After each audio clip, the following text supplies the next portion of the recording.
नमस्कार, मैं हूं सुधीर चौधरी। भारत के समुद्री तटों पर इन दिनों एक अलग ही नजारा देखने को मिल रहा है। बंदरगाहों के पास दूर दूर तक विशाल जहाज धक धक करते हुए अपने भीतर लाखों बैरल कच्चा तेल लिए एक के बाद एक पहुंच रहे हैं। यह केवल एक सामान्य व्यावसायिक गतिविधि नहीं, बल्कि एक वैश्विक राजनीति और ऊर्जा सुरक्षा के जटिल खेल का हिस्सा है। और दिलचस्प बात यह है कि यह सब उस समय हो रहा है जब भारत पर अमेरिका ने 25% का टैरिफ पहले ही लगा दिया है और कुछ ही दिनों में इसे बढ़ाकर 50% करने की तैयारी कर रहा है। सामान्य परिस्थितियों में यह खबर एक बड़े आर्थिक झटके की तरह लग सकती है, लेकिन असली कहानी इससे कहीं ज्यादा पर्तदार और दिलचस्प है, क्योंकि जो तेल टैंकर भारत पहुंच रहे हैं वे सिर्फ रूस से ही नहीं आ रहे। उनमें से कुछ इराक से हैं, कुछ अमेरिका से और कई अफ्रीकी देशों से भी। यह मिश्रण अपने आप में इस बात का प्रमाण है कि भारत किसी एक सप्लाई लाइन पर निर्भर नहीं है और ऊर्जा रणनीति में बैकअप प्लान रखना उसकी मजबूरी के साथ साथ एक रणनीतिक आदत भी बन चुकी है। लेकिन उससे पहले, अगर अभी तक आपने हमारे चैनल को सब्सक्राइब नहीं किया है तो एक सच्चे देशभक्त की तरह सबसे पहले इस वीडियो को लाइक कर दें और उस सब्सक्राइब बटन को दबाकर चैनल को सब्सक्राइब कर लें और साथ में उस घंटी को दबाकर ऑन एल पर सेलेक्ट कर लो, ताकि जब भी हम देश की सच्चाई दिखाएं, दुश्मनों की पोल खोलें या भारत की ताकत का परचम लहराएं, सबसे पहले वही आवाज आपके फोन पर गूंजे। तो चलिए वीडियो को शुरू करते हैं। तेल का यह खेल केवल वाणिज्यिक नहीं है, बल्कि इसके पीछे भू राजनीति, कूटनीति और सामरिक संतुलन की पूरी कहानी छुपी है। हाल ही में यूरोपीय संघ ने भारत की नायरा एनर्जी पर प्रतिबंध लगा दिया, जिसके चलते कंपनी को रूस से कच्चे तेल का आयात कम करना पड़ा। यह कदम पश्चिमी देशों की उस लंबी कोशिश का हिस्सा था जिसके तहत वे रूस के ऊर्जा निर्यात पर लगाम कसने का प्रयास कर रहे हैं। लेकिन भारत ने इस दबाव को केवल स्वीकार करने की बजाय तुरंत नए विकल्प तलाशने शुरू कर दिए। नायरा एनर्जी ने रूस की जगह इराक से तेल खरीदने का फैसला किया और यही कारण है कि अब इराक से भरे टैंकर भी भारतीय बंदरगाहों पर पहुंच रहे हैं। इसी बीच अन्य भारतीय कंपनियों ने भी अपनी सप्लाई डाइवर्सिफाई करना शुरू किया। यह रणनीति भारत के लिए नई नहीं है। ऊर्जा आयात के मामले में भारत हमेशा एक से ज्यादा स्रोत बनाए रखने की कोशिश करता रहा है, ताकि किसी एक देश या क्षेत्र में राजनीतिक अस्थिरता, युद्ध या आर्थिक पाबंदी की स्थिति में आपूर्ति बाधित न हो।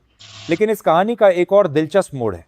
इंडियन ऑयल कॉरपोरेशन ने हाल ही में 20% एथेनॉल ब्लेंडिंग को बढ़ावा देने की योजना को तेज किया है। एथेनॉल ब्लेंडिंग का अर्थ है पेट्रोल में एक निश्चित अनुपात में एथेनॉल मिलाना, जैसे कि E20 का मतलब 20% एथेनॉल और 80% पेट्रोल। इससे न केवल पर्यावरण को फायदा होता है, बल्कि फॉसिल फ्यूल पर निर्भरता भी कम होती है और किसानों को अतिरिक्त आमदनी का मौका मिलता है, क्योंकि एथेनॉल का उत्पादन गन्ना, चावल और अन्य फसलों से किया जाता है। यह कदम उस व्यापक रणनीति का हिस्सा है जिसके तहत भारत ऊर्जा आयात पर निर्भरता घटाकर घरेलू उत्पादन और वैकल्पिक ऊर्जा स्रोतों को बढ़ावा देना चाहता है। उधर अमेरिका के साथ व्यापारिक तनाव का मामला भी दिलचस्प है। वॉशिंगटन ने भारत के निर्यात पर पहले से लगे 25% टैरिफ में एक और 25% जोड़ने का फैसला किया, जिससे अब भारत से अमेरिका जाने वाला हर सामान 50% महंगा हो जाएगा। सतही तौर पर यह भारत के लिए एक बड़ा झटका लग सकता है, लेकिन आर्थिक विश्लेषण कहता है कि इसका असर भारत की अर्थव्यवस्था पर बेहद मामूली होगा। निर्यात पर केवल 1.87% और जीडीपी पर महज 1.19% का। इसका मतलब है कि भारत इस दबाव को आसानी से झेल सकता है। असल में अमेरिका का गुस्सा सीधे भारत पर नहीं बल्कि रूस पर है, क्योंकि भारत लगातार रूस से बड़ी मात्रा में सस्ता कच्चा तेल खरीद रहा है और अमेरिकी शर्तों वाली डील मानने से मना कर रहा है। कई देश ऐसे हालात में झुक जाते हैं, लेकिन भारत ने इसके बजाय अफ्रीका की ओर रुख किया। यहीं पर नाइजीरिया की एंट्री होती है। पश्चिमी अफ्रीका का सबसे बड़ा देश, महाद्वीप की सबसे बड़ी अर्थव्यवस्था और भारत का पुराना तेल सप्लायर। कुछ साल पहले भारत और नाइजीरिया के बीच सालाना $5 अरब से ज्यादा का कारोबार होता था, जिसमें कच्चा तेल सबसे बड़ा हिस्सा था। बाद में यह घटकर लगभग $8 अरब पर आ गया। लेकिन अब इंडियन ऑयल कॉरपोरेशन ने सितंबर 2025 की डिलीवरी के लिए नाइजीरिया के अकबामी क्रूड का 10 लाख बैरल पहले ही बुक कर लिया है। यह केवल एक ऊर्जा सौदा नहीं, बल्कि एक कूटनीतिक संदेश भी है कि भारत के पास हमेशा बैकअप प्लान मौजूद है और वह अमेरिका या यूरोपियन यूनियन के दबाव में नहीं झुकेगा। सितंबर में ही नाइजीरिया से लाखों बैरल तेल की डिलीवरी होगी और इसके साथ रूस से आने वाली सप्लाई भी जारी रहेगी। इंडिया टुडे की रिपोर्ट के मुताबिक अमेरिकी टैरिफ का असर नगण्य है और भारत अपने आयात व निर्यात के संतुलन को बनाए रखे हुए है। ब्यूरो के जारी इंडिया टुडे की ज्यादातर का आसानी है। यहां एक और महत्वपूर्ण पहलू है, भारत और नाइजीरिया का रिश्ता केवल तेल तक सीमित नहीं रहेगा। फार्मास्यूटिकल्स, कृषि मशीनरी, डिजिटल टेक्नोलॉजी और फूड प्रोसेसिंग जैसे कई अन्य क्षेत्रों में भी दोनों देश सहयोग बढ़ाने की तैयारी कर रहे हैं। मार्च 2025 में दोनों ने मिलकर एक बड़ा ट्रेड टारगेट सेट किया है, जो अफ्रीका में भारत की पकड़ को और मजबूत करेगा।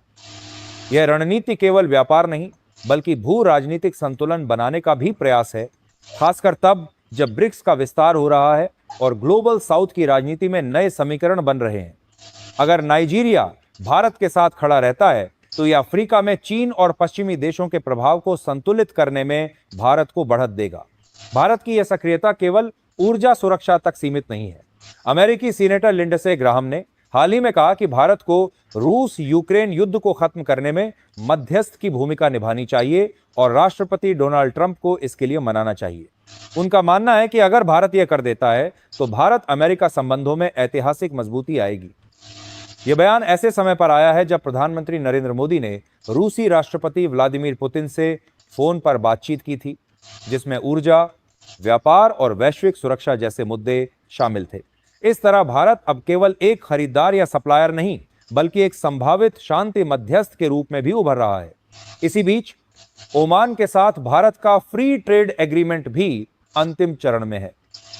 अरब सागर के किनारे बसा ओमान सामरिक दृष्टि से अत्यंत महत्वपूर्ण है और 2023 से ही दोनों देशों के बीच कॉम्प्रिहेंसिव इकोनॉमिक पार्टनरशिप एग्रीमेंट पर बातचीत चल रही थी।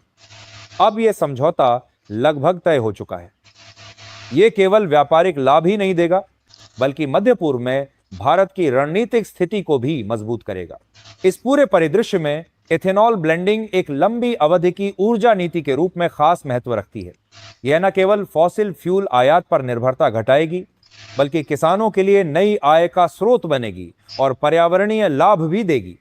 भारत ने पहले भी E10 और E12 जैसे चरण पूरे किए हैं, लेकिन E20 की दिशा में यह तेजी एक स्पष्ट संदेश है कि भारत न केवल आज की ऊर्जा चुनौतियों का सामना कर रहा है, बल्कि भविष्य के लिए भी तैयारी कर रहा है। वैश्विक स्तर पर यह नीति उस बदलाव का हिस्सा है जिसमें ऊर्जा को लेकर आत्मनिर्भरता और पर्यावरणीय जिम्मेदारी एक साथ आगे बढ़ रही हैं। अंतर्राष्ट्रीय राजनीति में हर चाल का असर तुरंत दिखाई नहीं देता, लेकिन जब नतीजे सामने आते हैं तो पूरी तस्वीर बदल जाती है। अफ्रीका के साथ भारत का यह जुड़ाव आने वाले वर्षों में तेल की कीमतों को स्थिर रखने, नई मार्केट्स खोलने और बड़े निवेश आकर्षित करने में मदद करेगा। साथ ही यह चीन और पश्चिमी देशों के प्रभाव के बीच एक संतुलन स्थापित करने में भी योगदान देगा। भारत की बहुस्तरीय ऊर्जा और व्यापारिक रणनीति यह दिखाती है कि वह अब वैश्विक मंच पर केवल एक उपभोक्ता नहीं, बल्कि एक निर्णायक खिलाड़ी है, जो अपने हितों की रक्षा करने और अपनी स्थिति मजबूत करने के लिए हर संभव कदम उठा रहा है।